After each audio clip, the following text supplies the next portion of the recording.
ఆకాశవాణి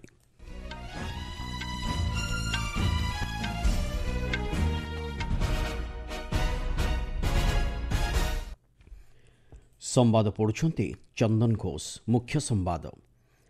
ପ୍ରାକୃତିକ ବିପର୍ଯ୍ୟୟ ସମୟରେ ଦେଶବ୍ୟାପୀ ରିଲିଫ ଓ ଉଦ୍ଧାର କାର୍ଯ୍ୟରେ ନିୟୋଜିତ ଲୋକଙ୍କ ଦୃଢ଼ ମନୋବଳକୁ ରାଷ୍ଟ୍ରପତିଙ୍କ ପ୍ରଶଂସା।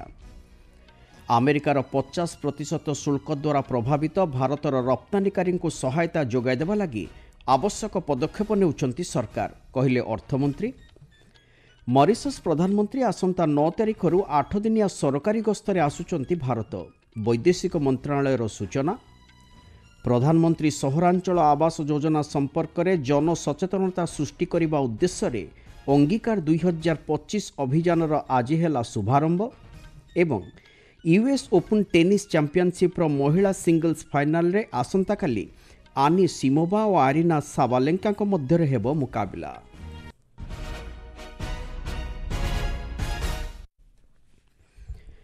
ଦେଶବ୍ୟାପୀ ପ୍ରାକୃତିକ ବିପର୍ଯ୍ୟୟ ସମୟରେ ରିଲିଫ ଓ ଉଦ୍ଧାର କାର୍ଯ୍ୟରେ ନିୟୋଜିତ ଲୋକଙ୍କ ଦୃଢ଼ ମନୋବଳକୁ ରାଷ୍ଟ୍ରପତି ଦ୍ରୌପଦୀ ମୁର୍ମୁ ପ୍ରଶଂସା କରିଛନ୍ତି।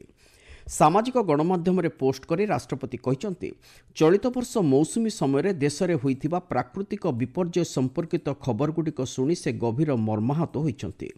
ବିଶେଷକରି ଉତ୍ତରାଖଣ୍ଡ, ହିମାଚଳ ପ୍ରଦେଶ, ଜାମ୍ମୁ କାଶ୍ମୀର, ପଞ୍ଜାବ, ଆସାମ ଏବଂ ଅନ୍ୟାନ୍ୟ ରାଜ୍ୟରେ ବାଦଲ ଫଟା ବର୍ଷା, ଭୂସ୍ଖଳନ ତଥା ବନ୍ୟା ଯୋଗୁଁ ଅନେକ ଧନଜୀବନ ହାନି ହୋଇଛି। ଏହି ସଙ୍କଟମୟ ପରିସ୍ଥିତିରେ ସମଗ୍ର ଦେଶବାସୀ ବିପର୍ଯ୍ୟୟ ପ୍ରଭାବିତ ଜନସାଧାରଣଙ୍କ ଦୁଃଖ ଭାଗ କରିବା ସହିତ ସେମାନେ ସମ୍ମୁଖୀନ ହୋଇଥିବା ଆହ୍ୱାନକୁ ସଫଳତାର ସହ ଲାଘବ କରିବା ଦିଗରେ ଦୃଢ଼ ଭାବେ ତାଙ୍କ ସହିତ ଛିଡ଼ା ହୋଇଛନ୍ତି ବୋଲି ଶ୍ରୀମତୀ ମୁର୍ମୁ କହିଛନ୍ତି। ଯୁକ୍ତରାଷ୍ଟ୍ର ଆମେରିକାର 50% ଶୁଳ୍କ ଦ୍ୱାରା ପ୍ରଭାବିତ ଭାରତର ରପ୍ତାନିକାରୀଙ୍କୁ ସହାୟତା ଯୋଗାଇ ଦେବା ଲାଗି ସରକାର ଆବଶ୍ୟକ ପଦକ୍ଷେପ ନେଉଛନ୍ତି ବୋଲି ଅର୍ଥମନ୍ତ୍ରୀ ନିର୍ମଳା ସୀତାରମଣ କହିଛନ୍ତି। ଏକ ଘରୋଇ ସମ୍ବାଦ ଚ୍ୟାନେଲ ସହ ସାକ୍ଷାତକାର ଦେଇ ଶ୍ରୀମତୀ ସୀତାରମଣ କହିଛନ୍ତି, ସମ୍ପୃକ୍ତ ରପ୍ତାନିକାରୀଙ୍କ ଲାଗି ଏକ ସ୍ୱତନ୍ତ୍ର ପ୍ୟାକେଜ ସରକାର ପ୍ରସ୍ତୁତ କରୁଛନ୍ତି। କେବଳ ଦେଶରେ ପ୍ରତ୍ୟେକ ଜିନିଷ ଉତ୍ପାଦନ କରିବା ଦ୍ୱାରା ଆତ୍ମନିର୍ଭର ଭାରତ ଲକ୍ଷ୍ୟ ହାସଲ ହୋଇପାରିବ ନାହିଁ, ବରଂ ବର୍ତ୍ତମାନର ଅନିଶ୍ଚିତ ବୈଶ୍ୱିକ ବାଣିଜ୍ୟ ନୀତିକୁ ଦୃଷ୍ଟିରେ ରଖି ଆତ୍ମସମ୍ମାନ ବଜାୟ ରଖି ବ୍ୟବସାୟ କରିବା ଦିଗରେ ଆବଶ୍ୟକ ପଦକ୍ଷେପ ନେବା ଦ୍ୱାରା ହିଁ ଆମେ ଲକ୍ଷ୍ୟ ହାସଲ କରିପାରିବା ବୋଲି ଅର୍ଥମନ୍ତ୍ରୀ କହିଛନ୍ତି। ବରିଷ୍ଠ ବିଜେପି ନେତା ତଥା ବାଣିଜ୍ୟ ଓ ଶିଳ୍ପ ମନ୍ତ୍ରୀ ପୀୟୂଷ ଗୋୟଲ ପରବର୍ତ୍ତୀ ପିଢ଼ି ଜିଏସ୍ଟି ସଂସ୍କାରକୁ ଏକ ଐତିହାସିକ ତଥା ସମନ୍ୱିତ ପଦକ୍ଷେପ ଭାବେ ଅଭିହିତ କରିଛନ୍ତି। ଆଜି ନୂଆଦିଲ୍ଲୀଠାରେ ଗଣମାଧ୍ୟମକୁ ଏ ସମ୍ପର୍କରେ ସୂଚନା ଦେଇ ଶ୍ରୀ ଗୋୟଲ କହିଛନ୍ତି, ଏହାଦ୍ୱାରା ଦେଶର ଉପଭୋକ୍ତାଙ୍କୁ ଉଲ୍ଲେଖନୀୟ ସୁବିଧା ମିଳିବାକୁ ଥିବାବେଳେ ବ୍ୟବସାୟ ପ୍ରକ୍ରିୟାକୁ ଅଧିକ ସରଳୀକରଣ କରାଯାଇପାରିବ। ଆସନ୍ତା 22 ତାରିଖ ଦିନ ମା ଦୁର୍ଗାଙ୍କର ନବରାତ୍ରିର ପ୍ରଥମ ଦିନ ଅବସରରେ କୃଷକ, ଯୁବବର୍ଗ, ମହିଳା, ଏମ୍ଏସ୍ଏମ୍ଇ, ଉପଭୋକ୍ତା ଏବଂ ଉଦ୍ୟୋଗୀଙ୍କ ସମେତ ଦେଶର ପ୍ରତି ବର୍ଗର ଲୋକଙ୍କୁ ଏହା ସରକାରଙ୍କ ଉପହାର ହେବ ବୋଲି ଶ୍ରୀ ଗୋୟଲ ମତବ୍ୟକ୍ତ କରିଛନ୍ତି। ଗୃହ ନିର୍ମାଣ ଏବଂ ସହରାଞ୍ଚଳ ବ୍ୟାପାର ମନ୍ତ୍ରୀ ମନୋହର ଲାଲ ଆଜି ଅଙ୍ଗୀକାର 2025 ଅଭିଯାନର ଶୁଭାରମ୍ଭ କରିଛନ୍ତି। ଦେଶବ୍ୟାପୀ ପ୍ରଧାନମନ୍ତ୍ରୀ ସହରାଞ୍ଚଳ ଆବାସ ଯୋଜନା ସମ୍ପର୍କରେ ଜନସଚେତନତା ସୃଷ୍ଟି କରିବା ସହିତ ଏହାର କାର୍ଯ୍ୟକାରିତାକୁ ତ୍ୱରାନ୍ୱିତ କରିବା ହେଉଛି ଏହି ଅଭିଯାନର ମୁଖ୍ୟ ଉଦ୍ଦେଶ୍ୟ। ଏହାଛଡ଼ା ପ୍ରଧାନମନ୍ତ୍ରୀ ଆବାସ ଯୋଜନା ସହରାଞ୍ଚଳ 2.0 ଅଧୀନରେ ଆବେଦନଗୁଡ଼ିକୁ ତ୍ୱରାନ୍ୱିତ ଭିତ୍ତିରେ ଯାଞ୍ଚ କରିବା ଏବଂ ମଞ୍ଜୁର କରାଯାଇଥିବା ଗୃହଗୁଡ଼ିକର ନିର୍ମାଣ କାର୍ଯ୍ୟ ଖୁବ୍ ଶୀଘ୍ର ଶେଷ କରିବା ଲାଗି ଏହି ଅଭିଯାନ ମାଧ୍ୟମରେ ପଦକ୍ଷେପ ନିଆଯିବ। ଏହି ଯୋଜନାରେ 1,20,00,000 ଘର ନିର୍ମାଣ ଲାଗି ମଞ୍ଜୁରୀ କରାଯାଇଥିବା ବେଳେ 94 ଲକ୍ଷରୁ ଉର୍ଦ୍ଧ୍ୱ ପକ୍କା ଘରର ନିର୍ମାଣ କାର୍ଯ୍ୟ ସମ୍ପନ୍ନ କରାଯାଇ ହିତାଧିକାରୀଙ୍କୁ ବଣ୍ଟନ କରାଯାଇଛି। ଅଙ୍ଗୀକାର ଅଭିଯାନ ଅବଶିଷ୍ଟ ବାସଗୃହ ଶେଷ କରିବା ଦିଗରେ ଏକ ପ୍ରମୁଖ ଭୂମିକା ଗ୍ରହଣ କରିବ ବୋଲି ଗୃହ ନିର୍ମାଣ ଓ ସହରାଞ୍ଚଳ ବ୍ୟାପାର ମନ୍ତ୍ରଣାଳୟ ପକ୍ଷରୁ ଜାରି କରାଯାଇଥିବା ଏକ ବିବୃତ୍ତିରେ କୁହାଯାଇଛି। ଆପଣମାନେ ସମ୍ବାଦ ଶୁଣୁଛନ୍ତି ଆକାଶବାଣୀରୁ। ମରିସସ୍ର ପ୍ରଧାନମନ୍ତ୍ରୀ ନବୀନ ଚନ୍ଦ୍ର ରାମଗୁଲାମ ଆସନ୍ତା 9 ତାରିଖରୁ ଏକ ସରକାରୀ ଗସ୍ତରେ ଭାରତ ଆସୁଛନ୍ତି। ଆଜି ନୂଆଦିଲ୍ଲୀଠାରେ ବୈଦେଶିକ ବ୍ୟାପାର ମନ୍ତ୍ରଣାଳୟର ମୁଖପାତ୍ର ରଣଧୀର ଜୟସ୍ୱାଲ ଗଣମାଧ୍ୟମକୁ ଏହି ସୂଚନା ଦେଇଛନ୍ତି। ସେ କହିଛନ୍ତି, ଚଳିତ ଥର ମରିସସ୍ର ପ୍ରଧାନମନ୍ତ୍ରୀ ଦାୟିତ୍ୱ ଗ୍ରହଣ କରିବା ପରେ ଶ୍ରୀ ରାମଗୁଲାମ ପ୍ରଥମ ଉପସାଗରୀୟ ଦ୍ୱିପକ୍ଷୀୟ ଗସ୍ତରେ ଭାରତ ଆସୁଛନ୍ତି। ଆସନ୍ତା 16 ତାରିଖ ପର୍ଯ୍ୟନ୍ତ ଭାରତ ଗସ୍ତ ଅବସରରେ ଶ୍ରୀ ରାମଗୁଲାମ ନୂଆଦିଲ୍ଲୀ ବ୍ୟତୀତ ମୁମ୍ବାଇ, ବାରାଣସୀ, ଅଯୋଧ୍ୟା ଓ ତିରୁପତି ଗସ୍ତ କରିବେ ବୋଲି ଶ୍ରୀ ଜୟସ୍ୱାଲ କହିଛନ୍ତି। ଭାରତୀୟଙ୍କ ବିପକ୍ଷରେ ଅଷ୍ଟ୍ରେଲିଆର କେତେକ ସ୍ଥାନରେ କରାଯାଇଥିବା ପ୍ରତିବାଦ ସମ୍ପର୍କିତ ଏକ ପ୍ରଶ୍ନର ଉତ୍ତରରେ ଶ୍ରୀ ଜୟସୱାଲ କହିଛନ୍ତି ଗତ ମାସ 31 ତାରିଖରେ ଅଷ୍ଟ୍ରେଲିଆର ବିଭିନ୍ନ ସହରରେ ପ୍ରବାସୀ ବିରୋଧୀ ପ୍ରଦର୍ଶନ କରାଯାଇଛି। ତେବେ ସେଠାରେ ଅବସ୍ଥାପିତ ଭାରତୀୟ ଉଚ୍ଚାୟୁକ୍ତ ଏବଂ ବାଣିଜ୍ୟିକ ଦୂତାବାସ ପକ୍ଷରୁ ଅଷ୍ଟ୍ରେଲିଆ ସରକାର ଓ ଭାରତୀୟ ସମ୍ପ୍ରଦାୟଙ୍କ ସହିତ ଘଟଣା ସମ୍ପର୍କରେ ନିୟମିତ ଯୋଗାଯୋଗ ରଖାଯାଇଛି। ଶ୍ରୀ ଜୟସୱାଲ କହିଛନ୍ତି ଉଭୟ ସରକାର ଓ ବିରୋଧୀ ପକ୍ଷର ରାଜନୈତିକ ନେତୃବୃନ୍ଦ ଅଷ୍ଟ୍ରେଲିଆର ବିବିଧ ପରିଚୟକୁ ସମର୍ଥନ କରି ବିବୃତ୍ତିମାନ ଦେଇଛନ୍ତି। ଭାରତ ଆମେରିକା ସମ୍ପର୍କକୁ ନେଇ ଏକ ପ୍ରଶ୍ନର ଉତ୍ତରରେ ଶ୍ରୀ ଜୟସୱାଲ କହିଛନ୍ତି ଦୁଇ ଦେଶ ମଧ୍ୟରେ ଏକ ସମନ୍ୱିତ ବୈଶ୍ୱିକ ରଣନୀତି ଭାଗିଦାରୀ ରହିଛି। ଆପୋଷ ସ୍ୱାର୍ଥ, ଗଣତାନ୍ତ୍ରିକ ମୂଲ୍ୟବୋଧ ତଥା ଜନସମ୍ପର୍କକୁ ଅଧିକ ସଶକ୍ତ କରିବା ଦିଗରେ ଦୁଇ ଦେଶ ମଧ୍ୟରେ ସମ୍ପର୍କ ଅତ୍ୟନ୍ତ ଗୁରୁତ୍ୱପୂର୍ଣ୍ଣ। ଏହାକୁ ଆଗେଇ ନେବାରେ ଭାରତ ସମ୍ପୂର୍ଣ୍ଣ ପ୍ରତିବଦ୍ଧ। ସମ୍ପ୍ରତି ଆଲାସ୍କାଠାରେ ବର୍ତ୍ତମାନ ଭାରତ ଓ ଯୁକ୍ତରାଷ୍ଟ୍ର ଆମେରିକା ମଧ୍ୟରେ ଏକ ସଂଯୁକ୍ତ ସାମରିକ ଅଭ୍ୟାସ ଜାରି ରହିଛି ବୋଲି ଶ୍ରୀ ଜୟସୱାଲ କହିଛନ୍ତି।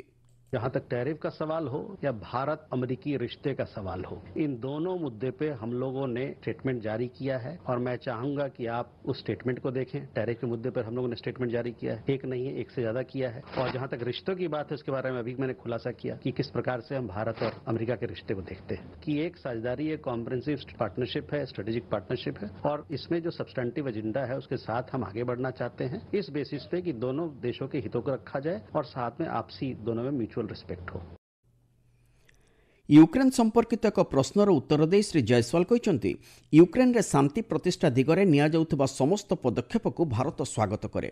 ଏହି ଦିଗରେ ସମସ୍ତ ପକ୍ଷ ଏକ ସକାରାତ୍ମକ ମନୋଭାବ ନେଇ ଆଗେଇ ଯିବେ ବୋଲି ନୂଆଦିଲ୍ଲୀ ଆଶା ବ୍ୟକ୍ତ କରିଛି।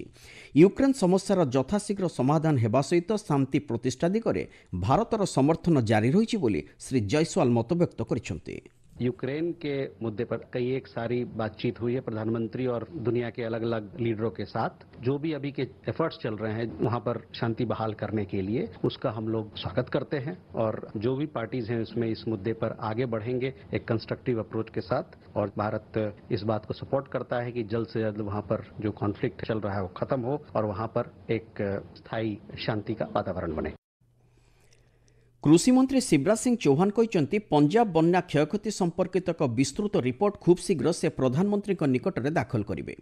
ସାମାଜିକ ଗଣମାଧ୍ୟମରେ ପୋଷ୍ଟ କରି ଶ୍ରୀ ଚୌହାନ କହିଛନ୍ତି ଯଦିଓ ପଞ୍ଜାବରେ ପରିସ୍ଥିତି ଅନେକ ଗମ୍ଭୀର ରହିଛି ତେବେ ଏହାକୁ ସ୍ୱାଭାବିକ କରିବା ଦିଗରେ କେନ୍ଦ୍ର ସରକାର ସମସ୍ତ ଆବଶ୍ୟକ ପଦକ୍ଷେପ ଗ୍ରହଣ କରିବେ। ଗତକାଲି ଦିନିକିଆ ପଞ୍ଜାବ ଗସ୍ତ କରି ବନ୍ୟା ପ୍ରଭାବିତ ଅଞ୍ଚଳ ଗସ୍ତ କରିବା ପରେ ଶ୍ରୀ ଚୌହାନ ସମ୍ପୃକ୍ତ ଅଞ୍ଚଳରେ ପୁନରୁଦ୍ଧାର ନିମନ୍ତେ କ୍ଷୁଦ୍ର, ମଧ୍ୟମ ତଥା ଦୀର୍ଘସୂତ୍ରୀ ଯୋଜନା କାର୍ଯ୍ୟକାରୀ କରିବା ଉପରେ ଗୁରୁତ୍ୱାରୋପ କରିଛନ୍ତି।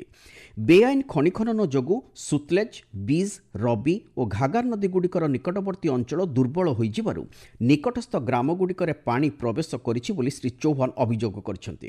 ତେବେ ରାଜ୍ୟ ସରକାର ଏହାର ଗୁରୁତ୍ୱକୁ ଉପଲବ୍ଧ କରି ଏ ଦିଗରେ ତୁରନ୍ତ କାର୍ଯ୍ୟାନୁଷ୍ଠାନ ନେବାକୁ ସେ ଦାବି କରିଛନ୍ତି।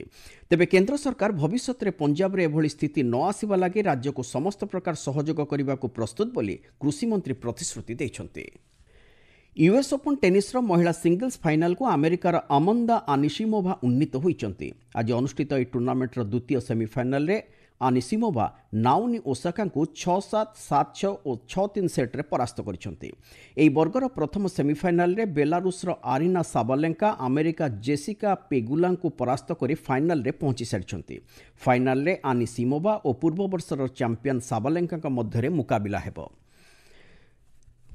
ବିହାରର ରାଜଗିରିଠାରେ ଚାଲିଥିବା ପୁରୁଷ ଏସିଆ କପ୍ ଚାମ୍ପିୟନସିପ୍ର ସୁପର 4 ପର୍ଯ୍ୟାୟରେ ଆସନ୍ତାକାଲି ଭାରତ ଚୀନକୁ ଭେଟିବ।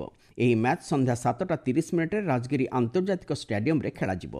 ଏପର୍ଯ୍ୟନ୍ତ ଭାରତୀୟ ଦଳ ସୁପର 4 ପର୍ଯ୍ୟାୟରେ ଗୋଟିଏ ମ୍ୟାଚ୍ରେ ବିଜୟୀ ହୋଇଥିବା ବେଳେ ଅନ୍ୟଟି ଡ୍ର ରଖିଛି। ମୋଟ 4 ପଏଣ୍ଟ ପାଇ ଭାରତ ପଏଣ୍ଟ ତାଲିକାର ଶୀର୍ଷରେ ରହିଛି। ଏହା ପଛକୁ 3 ପଏଣ୍ଟ ସହିତ ମାଲେସିଆ ଓ ଚୀନ ଥିବାବେଳେ କୋରିଆ 1 ପଏଣ୍ଟ ପାଇ ସର୍ବନିମ୍ନରେ ରହିଛି। ଆସନ୍ତାକାଲି ଏହି ପର୍ଯ୍ୟାୟର ପ୍ରଥମ ମ୍ୟାଚ୍ରେ ଅପରାହ୍ନ 5ଟାରେ କୋରିଆ ଓ ମାଲେସିଆ ମଧ୍ୟରେ ମୁକାବିଲା ହେବ। ମୁଖ୍ୟ ସମ୍ବାଦଗୁଡ଼ିକ ପୁଣି ଥରେ। ପ୍ରାକୃତିକ ବିପର୍ଯ୍ୟୟ ସମୟରେ ଦେଶବ୍ୟାପୀ ରିଲିଫ୍ ଓ ଉଦ୍ଧାର କାର୍ଯ୍ୟରେ ନିୟୋଜିତ ଲୋକଙ୍କ ଦୃଢ଼ ମନୋବଳକୁ ରାଷ୍ଟ୍ରପତିଙ୍କ ପ୍ରଶଂସା। ଆମେରିକାର 50% ଶୁଳ୍କ ଦ୍ୱାରା ପ୍ରଭାବିତ ଭାରତର ରପ୍ତାନିକାରୀଙ୍କୁ ସହାୟତା ଯୋଗାଇ ଦେବା ଲାଗି ଆବଶ୍ୟକ ପଦକ୍ଷେପ ନେଉଛନ୍ତି ସରକାର, କହିଲେ ଅର୍ଥମନ୍ତ୍ରୀ। ମରିସସ୍ ପ୍ରଧାନମନ୍ତ୍ରୀ ଆସନ୍ତା 9 ତାରିଖରୁ 8 ଦିନିଆ ସରକାରୀ ଗସ୍ତରେ ଆସୁଛନ୍ତି ଭାରତ, ବୈଦେଶିକ ମନ୍ତ୍ରଣାଳୟର ସୂଚନା। ଏବଂ यूएस ओपन टेनिस चैंपियनशिप महिला सिंगल्स फाइनाल रे आसंता काली आनी शिमोवा और आरिना साबालेंका मध्य हेबो मुकाबला। संवाद शेष होला।